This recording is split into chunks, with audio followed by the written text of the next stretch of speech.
नमस्कार दोस्तों। एक बार फिर स्वागत है आपका मैगजीन इंडिया में। मैं हूं विशाल दहिया। आज हम बात करेंगे बांग्लादेश की और खासतौर पर बांग्लादेश के हिंदुओं की।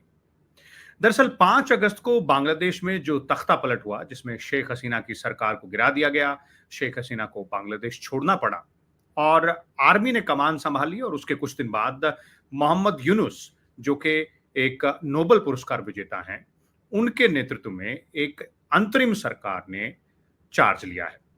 इन सब वाकयों के दौरान हिंसा भड़की और उस हिंसा का खामियाजा बांग्लादेश में रह रहे हिंदुओं को भी भुगतना पड़ा।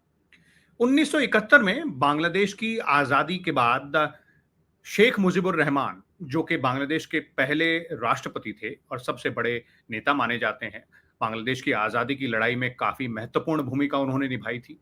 उन्होंने ये आश्वासन दिया था कि बांग्लादेश में जो रिलीजियस माइनॉरिटी है, यानी कि जो धार्मिक रूप से कम संख्या में लोग हैं, दूसरे धर्मों के जो लोग हैं, उनको कोई दिक्कत नहीं आने दी जाएगी और उनको देश में रहने की पूरी आजादी मिलेगी। लेकिन पिछले कई दशकों का इतिहास अगर देखें तो ऐसा बांग्लादेश में हुआ नहीं है।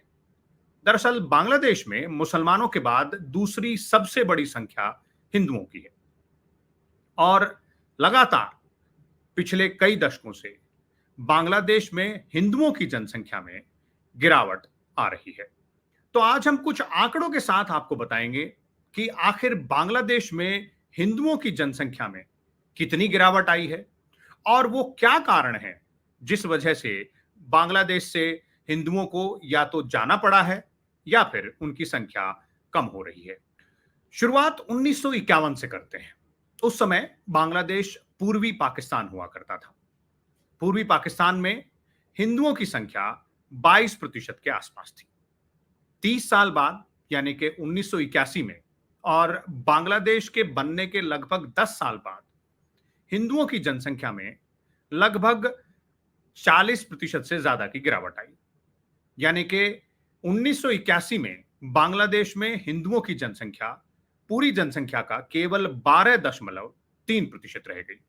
उसके और 30 साल बाद आगे चलते हैं, यानी कि 2011 में बांग्लादेश में हिंदुओं की जनसंख्या में और गिरावट आई और 8.5% हिंदू ही बांग्लादेश की जनसंख्या का हिस्सा रह गए। उसके और 11 साल बाद यानी कि 2022 के आंकड़ों पर नजर डाली जाए तो और थोड़ी सी गिरावट दर्ज की गई और 2022 के आंकड़ों के मुताबिक बांग्लादेश की पूरी जनसंख्या का केवल 7.9% हिस्सा ही हिंदू हैं। इन 70 सालों में यानी कि 1951 से लेकर 2022 तक हिंदुओं और मुसलमानों की जो जनसंख्या है, उनकी जो ओवरऑल नंबर्स हैं, उनमें बढ़ोतरी जरूर हुई, लेकिन जहां एक तरफ मुसलमानों की जनसंख्या में ओवरऑल बढ़ोतरी 341% के आसपास हुई, वहीं हिंदुओं की जनसंख्या में यह बढ़ोतरी केवल 35% हुई। अब आते हैं कारणों पर। तो वो क्या कारण हैं जिस वजह से लगातार 70 साल से पहले पूर्वी पाकिस्तान और उसके बाद बांग्लादेश में हिंदुओं की जनसंख्या में लगातार गिरावट हो रही है? तो 3 बड़े मुख्य कारण माने जा सकते हैं। सबसे पहला है पलायन यानी कि माइग्रेशन, और दूसरा है लोअर फर्टिलिटी रेट यानी कि कम प्रजनन दर, और तीसरा है हायर मोर्टेलिटी रेट यानी कि जो मृत्यु दर है उसमें बढ़ोतरी। तो एक एक कर इनकी बात करते हैं। सबसे पहले माइग्रेशन पर नजर डालते हैं, यानी कि पलायन पर नजर डालते हैं और देखते हैं आंकड़े क्या कहते हैं।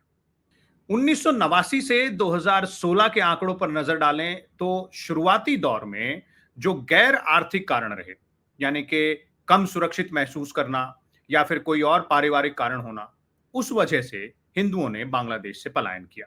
लेकिन उसके बाद के कुछ सालों में जो आर्थिक कारण हैं वो हिंदुओं के पलायन के लिए ज्यादा महत्वपूर्ण हुए और इसी पूरे पीरियड के दौरान मुसलमानों का अगर पलायन हुआ बांग्लादेश से, अगर वो देश छोड़कर गए, तो उनके छोड़ने का 97% कारण केवल आर्थिक था, यानी कि वो बेहतर नौकरी और बेहतर अवसरों की तलाश में बांग्लादेश छोड़कर गए। अब पलायन में दूसरा सवाल ये उठता है कि हिंदुओं ने अगर बांग्लादेश छोड़ा तो वो कहां गए। तो वो जो शुरुआती दौर था जिसमें सुरक्षा के लिहाज से या फिर पारिवारिक लिहाज से देश छोड़ा गया, यानी कि 1989 से लेकर 2004 तक, उस दौरान लगभग 88% से ज्यादा हिंदू जो बांग्लादेश छोड़कर भागे वो भारत आए। 2005 से 2016 के बीच जब बांग्लादेश से हिंदुओं के पलायन का लगभग मुख्य कारण आर्थिक था, तब 31% हिंदू भारत आए और लगभग 44% हिंदू बांग्लादेश छोड़कर बेहतर अवसरों की तलाश में गल्फ कंट्रीज की तरफ चले गए। अब बात करते हैं बर्थ रेट या फिर फर्टिलिटी रेट की। 1993-94 से लेकर 2014 के बीच के आंकड़ों पर नजर डाली जाए तो जो फर्टिलिटी रेट है, यानी कि जो बर्थ रेट है, उसमें मुसलमान और हिंदू दोनों में ही बांग्लादेश में कमी आई है।